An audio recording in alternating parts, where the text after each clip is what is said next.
Good day, everyone, and we are now live with you, and we have a very special guest today. It's John Doorbar, Master of Arts in University of Oxford, and he helps non-English speakers to master their presentations. And hello, John. How are you?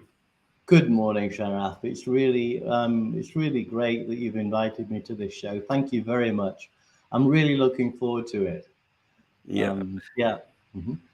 Same here. You know that I come in from a non-native English-speaking country, and I can guess that it's one of the most challenging situations when you first are introduced to introduce in English language for international audience.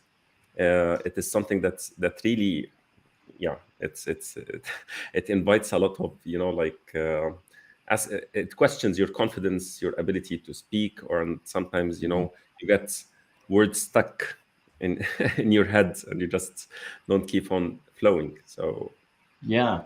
Yeah. I mean, you're quite right. I think confidence, people say after fear, is after death, is the biggest fear that people have when presenting, and this applies both to non-native speakers and also native speakers. And one of the main things which I do with the training is to help people to get over that. And that's what one of the main things so that people can be themselves. I think that's a key aspect when they're presenting.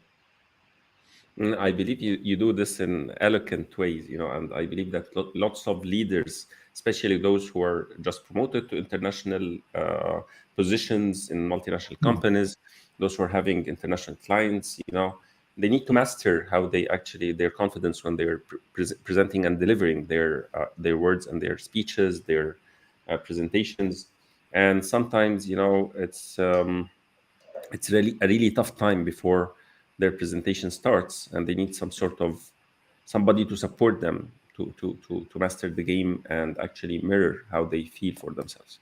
Mm. So and it's a real pleasure to have you here, and I believe that I will leave the floor for you actually to start. Where do you like to start today? On how you support. Thank you. Thanks, Shara. I think it would be wonderful if we have a look at the first slide because it's a wonderful cartoon of an unfortunate guy who's been presenting, and this is Andrew Matthews' wonderful cartoon, and this epitomizes how a lot of people feel when they're presenting. They're awestruck by the number of people who are there, and if they're on a show like this, they think, "Oh, this could be watched by many people." And so the question is, how do they actually calm themselves down? And I like to give them, first of all, some practical tips on how to do that. And the three practical tips that I would be to create a clear structure, and that's the idea of the 9-step modular structure, which I like to help people with. The second one is really to do some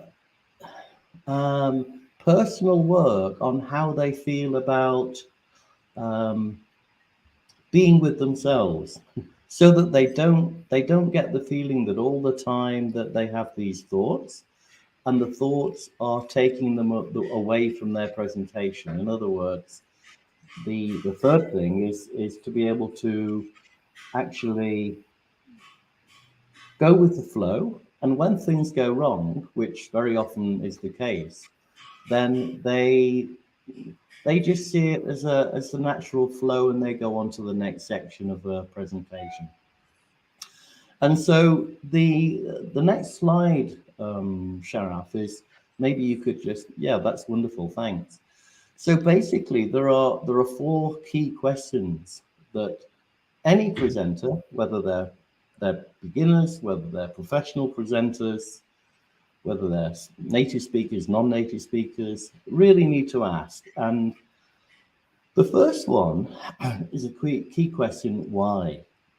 Um, the why undergirds three other questions, which is the who, the what, and the how. Why would be why are we doing this? Why are we doing this presentation at all? It might be that the presentation is not really necessary. We could send an email. So very often you get lots of people sitting in an office, and they if you just go back to the first one there, the Yeah. third slide, please, Omar, Sharaf, thank you. Yeah. Great, thanks. Um, so when you've got the basic undergirding, the structure, the foundation of why, then it's important to look at your audience. These are the people you're speaking to. Uh, what are their attitudes? Do they want to be there? Do they like presenting? Are they nervous because they're in an audience? Um, are they high level managers? Are they uh, beginners in their field? And what sort of diversity do they have? Are they specialists in their field, or are they more generalists? And so, if we look at the levels, levels also has to do with their level of competence in their own field. And very often, when people are experts, then we say that they're in a flow state. But if they are speaking to um, an audience and the level is, let's say, what we would call unconscious incompetence, in other words, they don't know anything about the topic, um, then the presenter has to be very careful to set the level of the presentation at the level which picks up the audience where they are. So if you have an audience which are experts, then clearly the type of vocabulary that you would use would be of a higher level than if you were talking to people who have some experience but are not experts. On the second level, you might have the level of conscious competence when people have to think about the topic that they're that you are talking about very carefully. Yeah. Um, yeah, so that would be the who. Now, the next section would really be okay. The how. How are you going to do this?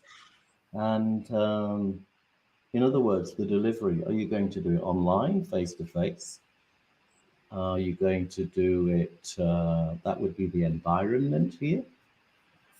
The environment also has to do with the background. Does the background look professional? What sort of impression do you want to give? Do you want to give the impression of relaxed, or a fancy background with a an office, or a big building in the background where you put yourself on a level of, I'm the big manager. So you have to really fit that to your own personality and the personalities of the audience. So that really is the how you speak. Um, the the USP, the unique selling point, or the unique selling proposition, has to do with you having a deep sense of knowing that you can bring something valuable to your audience. By that, I mean, what's special about me? Why should you listen to me? There are billions of other people that you could be listening to, or you have friends who you could be meeting. and I'm taking a chunk of your life Yeah. to explain something to you, which I think we often tend to forget, Sharaf. We often tend to forget that time is so valuable. So it's really important to use it respectfully. And so that's why I think that the preparation phase, shows respect, demonstrates your USP. It also demonstrates your status in front of the audience, very important influencing factor. And it also comes down to the idea of Robert Cialdini's, one of his six influencing factors in his wonderful book called Influencing Science and Practice, Robert Cialdini. And he talks about the idea of liking. Liking. If you like somebody because they look similar to you, or they've demonstrated that they have respect for you by using your time carefully, then this creates a connection between you and them, even if it's done online. And a tip which I heard from a friend of mine only last week, actually, and this is a wonderful tip. Do you know this feeling that when you're online, that people don't feel that you're really talking to them because you are looking down at their picture like this? Yeah. He said this friend of mine, Howard, he said it's really important that you look at the camera. And even when you're looking at the camera, we have a sensory ability to see things which are not actually in our focus. So even though I'm not looking at you directly now, Sharaf, I'm looking into the camera, I can still see that you are reacting in to what I'm saying here. But it Yeah. means that if I'm speaking to you, then there's a more of a dialogue between you and the people who are watching our program today. So this connection is hugely important. So that's a really important part of the how. Yeah. Maybe you could move on to the next slide. Thanks. I believe it's totally one of the biggest dilemmas actually before, as much simple as it seemed, like just who the audience is and how to present to them, as much as the complexity comes in here with putting an accurate determination of who you want them to hear, you, and how to present to them in the best possible way, because the options are many now. The Mm, audience are very diverse, and at the same time the methodologies are very, so setting an accurate, you know uh, persona for your audience, and at the same time putting like selecting a good way, or a how, a methodology or a means to work with them, is something that, you know it's a struggle I believe many people are passing through, and I may be one of them. yeah. I'm discovering each time a new layer of, Mm, adjusting the who with the mm. how. It's, Yeah. it's interesting, Sharaf, that no matter what level of presenting you're on, or what level of skill, you're a professional coach on a very high level. And so even for you as a professional coach, you're continually cycling through different levels of competence in different areas of coaching. And it's Yeah. the same, it's the same with presenting. I have these 9 building blocks, structural elements of presenting. Um, and so, it might be that you're good on structure. You're good at creating a really good structure. Um, and then you've covered that one a bit, and then you go to the emotional aspect. But it's a continual cycling through all of these 9 points. Depending on the level of competence that you want to bring to the presentation and to the helping of your audience, then you're going through all of these and practicing one section. So what I like to do is to isolate one section. And when I'm training people, then I practice that particular section. It's a little bit like a jigsaw puzzle with 9 pieces.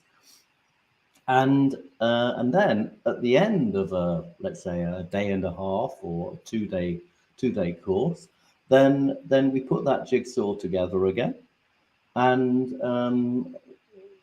allow people or show people or they demonstrate to themselves the the progress that they've made from not knowing about these key structural aspects to being able to play with them, and to use them in a creative way, and that gives them lots and lots of confidence and competence. Yeah.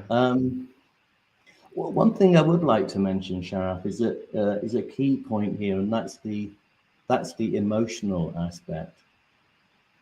The emotional aspect is hugely important, and there was some fascinating research done by Aristotle many years ago in ancient Greece, and the he had a way of looking at presenting because he was a great orator, in which he divided it into 3 sections. He did it um, in the form of a pie chart.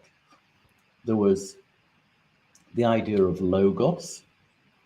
Logos is the words which you use, logos. And then you have the ethos. The ethos is the personality and the moral attitude which you bring to a presentation. For example, do you really want to help people? The ethos also has to do with the standard that you set for yourself and also for the audience. That has to do, for example, with what you might wear even. And then you have the ethos. You probably remember the word ethics, and this has to do with the word ethos. And then you have the third one, which is a very important one, the pathos. Pathos basically means suffering.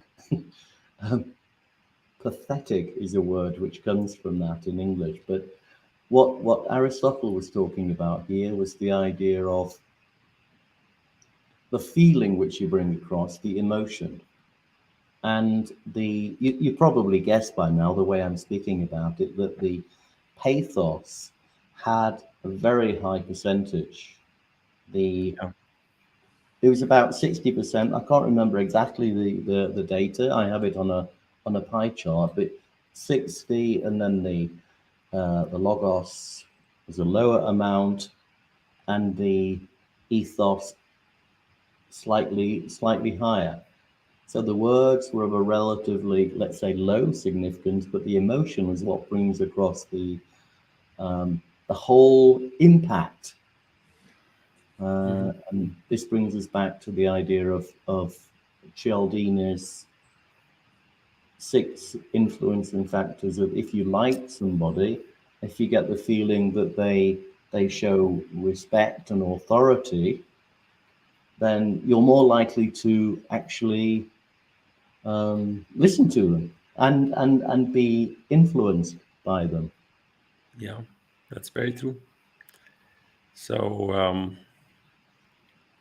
actually adjusting the emotion here and actually putting it in the what, I believe it's a very sincere and authentic, you know. If it is just made up, it doesn't land, you know. So how do you support, you know, non-English speakers, you know, working on this aspect, you know, because especially Mm, that the main focus of the non-native English speaker would be the logos, because actually these are the struggle here is articulating in mm, another language. So how I mm, can bring emotions while I'm actually very focused on bringing the words correctly, you know? mm. That's a So really good question. A really yeah, good question, Sharaf. Thanks for that question. yeah, People come to a presentation, or if I'm training people, they come and they're really quite nervous. So they're very careful what they say to begin with. So the start of a presentation is very important in setting the scene and the atmosphere. And I say all great presenters make mistakes. It's just that they allow these mistakes to flow through their mind as a thought, and they don't make a big deal out of it. Now, non-native speakers have an additional challenge that they have the vocabulary in the language. So it's really important to provide them with key structures, key what we call in presenting signal words like firstly, then, after that, finally, over to you, these sorts of things which create a flow to a presentation, so that when people have got a basis in those, then they can start not to have to play a role or feel that they have to play a role, but more to be able to be themselves. And humor is also very good with that. It's good to have a sense of humor. So I personally I try to create this relaxed atmosphere so that people don't take it too seriously. Life is okay. short. Life Yeah, is short, and I think that's it's that's very true. That's very true. yeah. Yeah. So now we knew about the who, the Mm, how, and the what, mm. with all the three factors for each of them. So these are nine. So what else do we look at when we're, in your nine steps process that you work with your audience on? Right.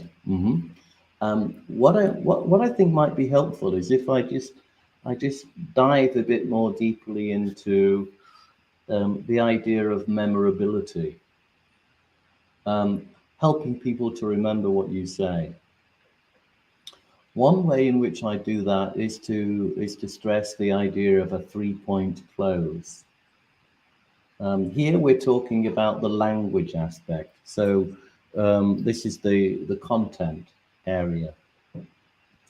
So repetition and having the rule of threes as a key idea that people give to their audience is really helpful. So people, human beings, they tend to think in terms of threes. So from let's say, give you a spiritual or religious idea, we talk about the Father, the Son, and the Holy Spirit. These all go together. Or if you think of a film, then it's the good, the bad, and the ugly. If you've seen this famous film, Yeah, and it's easy to remember three points, and some interesting research by a man called Miller showed that we remember between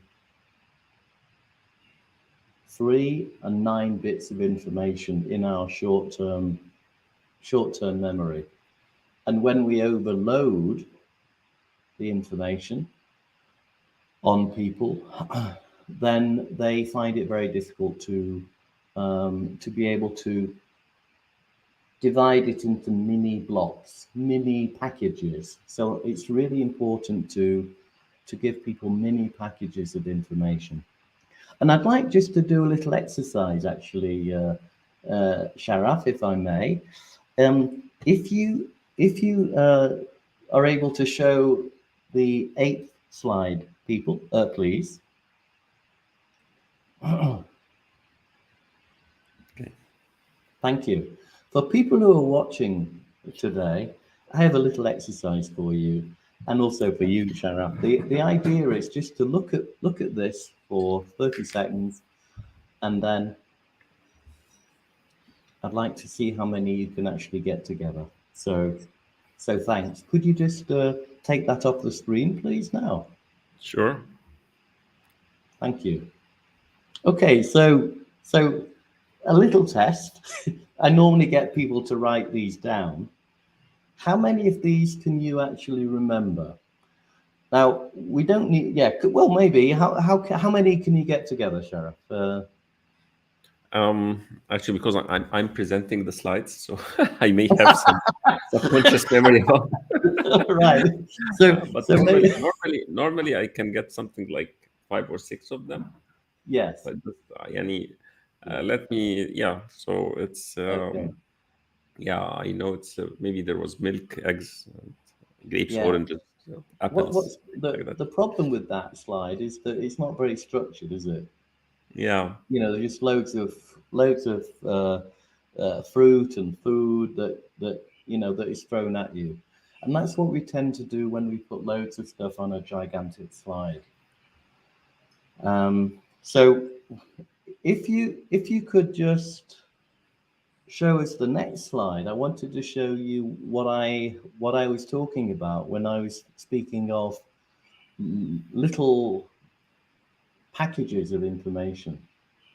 So if you're able to divide them into packages, then it really is easy to remember.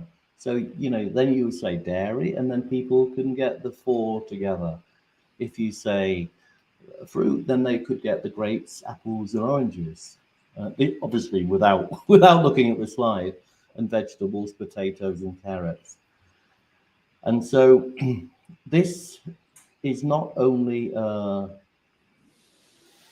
advice for non-native speakers. It's also advice for all presenters, because the tendency is for us as presenters to think that they are on the same level of competence as we are, and that is it could be true, but is often not the case. So we have to simplify by making it fit with the way in which we learn as learners. Well, I'm not talking about dumbing it down. Dumbing it down, make it sound, simplistic, but I'm talking about making it easily digestible to the audience, so that they can actually remember the points that you've actually been talking about. So I thought that might be an interesting little exercise that you can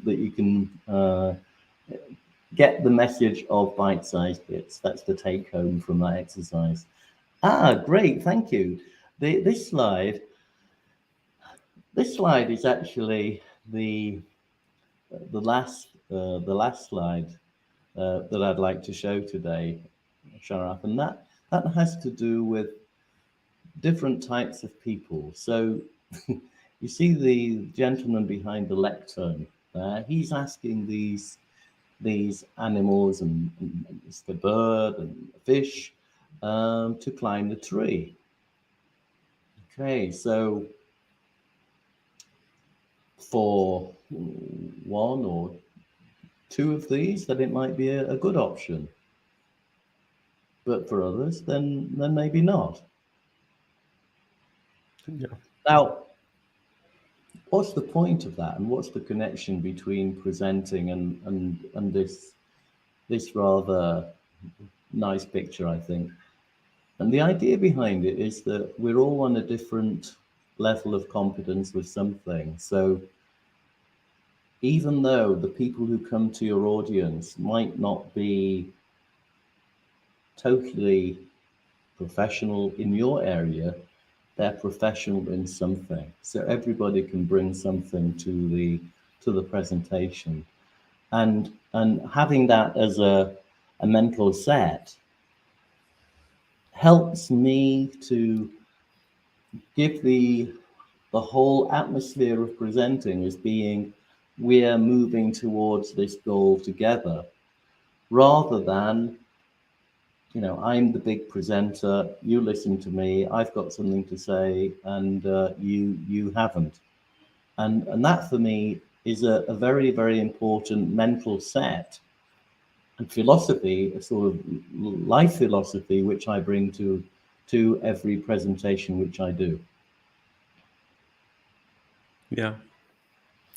So I really love what you bring here to the space, John, and thank you for actually your generosity in sharing all of this. And I believe that in some way, people can actually connect with you and actually work with you, and actually you have a methodology where you start working with Mm, others. So can you just in the last couple of minutes, because we're now on the head of the 30 minutes, thank you for everything. So what how do you actually, do people actually approach John, or when do you feel that you're the right person to go to, when what happens, and how do you support your clients? mm, mhm.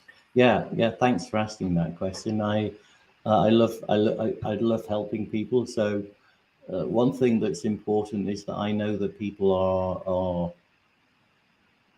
feel that we can get on for a start. So what I suggest is people actually email me on the email which is here, johndoorbar@ece.de. Email me, and we set up a very short call of um, between 20 and 30 minutes, and I actually help them with a project which they have to do with presenting. So they bring a problem and we work on that together. So they get to see how I do it and the methodology behind it. Then they can see, okay, I'd like to work with John or not. It's also possible. But we have the chance to get to know each other, and then they come to the presentation seminar with the feeling, okay, this guy could really help me, which is the key. The second thing, just briefly, Sharaf, is that over the next 3 months, I'm working on a pilot project.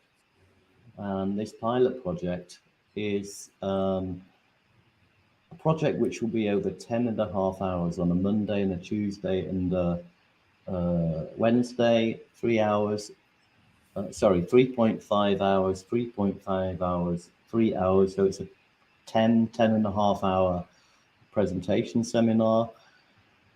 And because it's a pilot project, it's a cooperative thing between you, if you were interested, and me, to be able to provide input to tell me, what's important for you in presenting.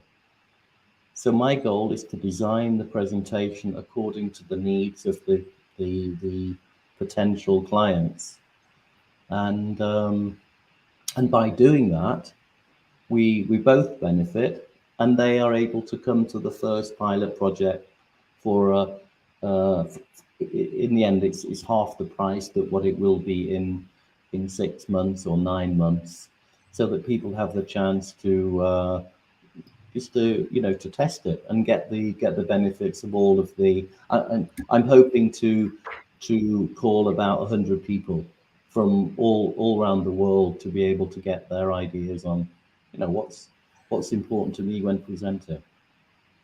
Yeah, that's amazing, John, and really I enjoyed today very much. And do you have any closure statements for our audience before telling them goodbye?